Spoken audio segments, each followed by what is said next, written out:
ಮದುವೆಯಾದ್ರೂ ಇನ್ನೊಂದು ವಿವಾಹಕ್ಕೆ ತಯಾರಿಯನ್ನ ಮಾಡಿಕೊಂಡಿದ್ದಾನೆ ಭೂಪ.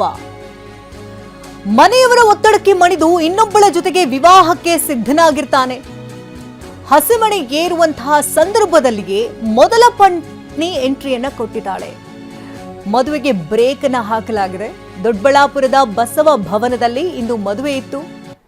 ಬೆಂಗಳೂರು ಗ್ರಾಮಾಂತರದ ದೊಡ್ಡಬಳ್ಳಾಪುರ ನಗರದಲ್ಲಿ ನಡೆದಿರುವಂತಹ ಘಟನೆ ಇದು. ಪೊಲೀಸರ ನೆರವಿನೊಂದಿಗೆ ಮದುವೆ ನಿಲ್ಲಿಸಿದ್ದಾಳೆ ಮೊದಲ ಪತ್ನಿ.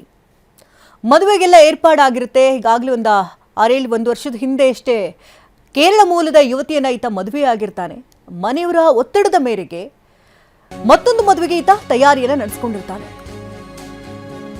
1 ವರ್ಷದ ಹಿಂದೆ ಅಷ್ಟೇ ಕೇರಳದ ಯುವತಿ ಜೊತೆಗೆ ವಿವಾಹವಾಗಿರ್ತಾನೆ. ಸದ್ಯ 7 ತಿಂಗಳ ಗರ್ಭಿಣಿಯಾಗಿದ್ದಾಳೆ ಆಕೆ. ಮನೆಯವರ ಒತ್ತಡಕ್ಕೆ ಮಣಿದು ಮತ್ತೊಂದು ಮದುವೆಗೆ ತಯಾರಿಯನ್ನ ಮಾಡಿಕೊಳ್ಳಲಾಗ್ತಿರುತ್ತೆ.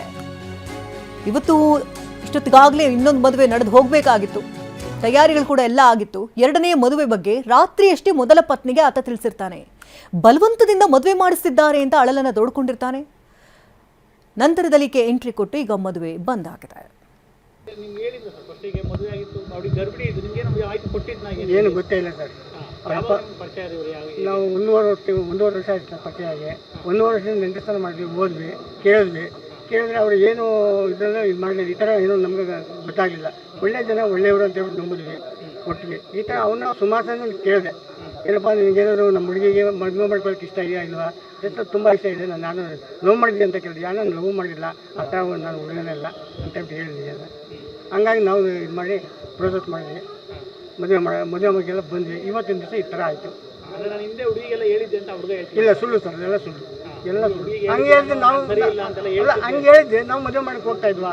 ಹೋಗಕ್ಕೆ ಆಗ್ತಾ ಇತ್ತಾ? ನಾವೊಬ್ಬ ಹೆಣ್ಣು ಹೊತ್ತಿರೋ ತಂದೆಯಾಗಿ ನಮ್ಮ ಮಗಳಿಗೆ ಈ ಥರ ಅನ್ಯಾಯ ಆಗ್ತದೆ ನಾನು ಮಾಡ್ತಾ ಇದ್ನ ಎಲ್ಲ ವಿಷಯ ಗೊತ್ತಿ